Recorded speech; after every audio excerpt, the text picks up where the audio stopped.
இந்த 5 விஷயங்களை பண்ணாம இருந்ததால தான் ஹைதராபாத்ல நடந்த அந்த பஸ்ஸுடைய ஃபயர் ஆக்சிடென்ட்ல 20 பேர் சாம்பலாகி போயிருக்காங்க. கடைசி நிமிஷத்துல பல உயிர்களை காப்பாற்ற முடியாம போச்சு. நீங்களும் இந்த விஷயத்தை செய்யல அப்படின்னா, இப்படி ஒரு சிச்சுவேஷன் வந்துச்சு அப்படின்னா உங்களுடைய உயிருக்கு உத்தரவாதம் இல்ல. ஒரு நிமிஷம் நினைச்சு பாருங்க, உங்களுடைய ஃபேமிலியோட ஜாலியா ஸ்லீப்பர் பஸ்ல தூங்கிட்டு போயிட்டு இருக்கீங்க. திடீர்னு ஃபுல்லா நெருப்பு, பஸ்ஸுடைய கதவு ஜாம் ஆயிருச்சு, அந்த பஸ்ஸுடைய டிரைவர் ஓடி போயிட்டாரு. அப்ப என்ன பண்ணுவீங்க? அப்படி ஒரு சிச்சுவேஷன்ல நீங்களும் இந்த 5 விஷயத்தை செய்யல அப்படின்னா உங்களுடைய உயிருக்கும் உத்தரவாதம் இல்ல. நம்பர் 1, லக்கேஜை விட லைஃப் தான் முக்கியம். ஃபயர் ஆச்சு அப்படின்னா உங்களுடைய போன், லேப்டாப், லக்கேஜ் இது எதையுமே தேடாதீங்க. ஒரு செகண்ட் கூட வேஸ்ட் பண்ணவே கூடாது. லக்கேஜை எடுக்கிற நேரத்துல உங்க பக்கத்துல இருக்கிற இன்னொருத்தர் அந்த வழியா தப்பிக்கலாம். நம்பர் 2, எக்ஸிட்டை ஃபைண்ட் பண்ணுங்க. பஸ்ல ஏறின முதல் 10 வினாடிகள்ல உங்களுடைய கண்ணு பார்க்க வேண்டியது உங்களுடைய சீட் நம்பர் இல்ல, அந்த பஸ்ல எந்த இடத்துல எமர்ஜென்சி எக்ஸிட் இருக்கு அப்படிங்கிறது தான். அது மட்டும் இல்ல, அதை உடைக்கிறதுக்கு ஹேமர் இருக்கா அப்படிங்கறதையும் செக் பண்ணுங்க. இல்ல அப்படின்னா உங்களுடைய கையில் இருக்கிற ஹார்டான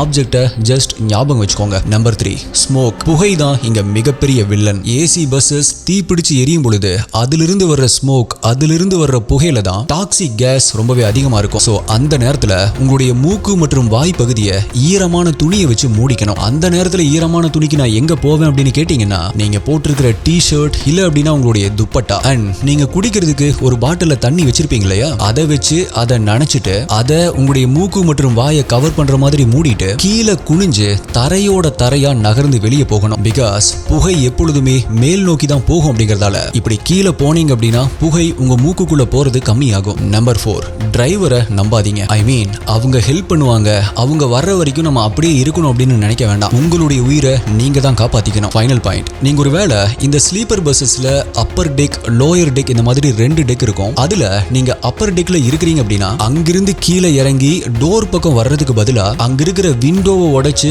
அங்கிருந்து வெளியே குதிக்கிறதுக்கே ட்ரை பண்ணுங்க. அண்ட் இன்னொரு விஷயம், இந்த அப்பர் டெக்ல இருக்கிறது கொஞ்சம் டேஞ்சர் தான். அங்க இருக்கிறதுக்கான ஒரே ஒரு அட்வான்டேஜ் என்ன அப்படின்னா, என்ஜின் கீழே இருக்கிறதால தீ அங்கிருந்து மேல வர்றதுக்கு சில வினாடிகள் உங்களுக்கு அதிகமா கிடைக்கும். இதை தவிர அதுல வேற எந்த ஒரு அட்வான்டேஜுமே இல்ல. இந்த 5 டிப்ஸுமே ஒரு லைஃப் இன்சூரன்ஸ் மாதிரி. இந்த அவேர்னஸஸ் தான் உங்க ஃபேமிலியோட ஹாப்பினஸை காப்பாத்தும். ஸோ இந்த ரீல்ஸை அடிக்கடி டிராவல் பண்ற உங்களுடைய ஃப்ரெண்ட்ஸ் அண்ட் ஃபேமிலி கிட்ட ஷேர் பண்ணுங்க.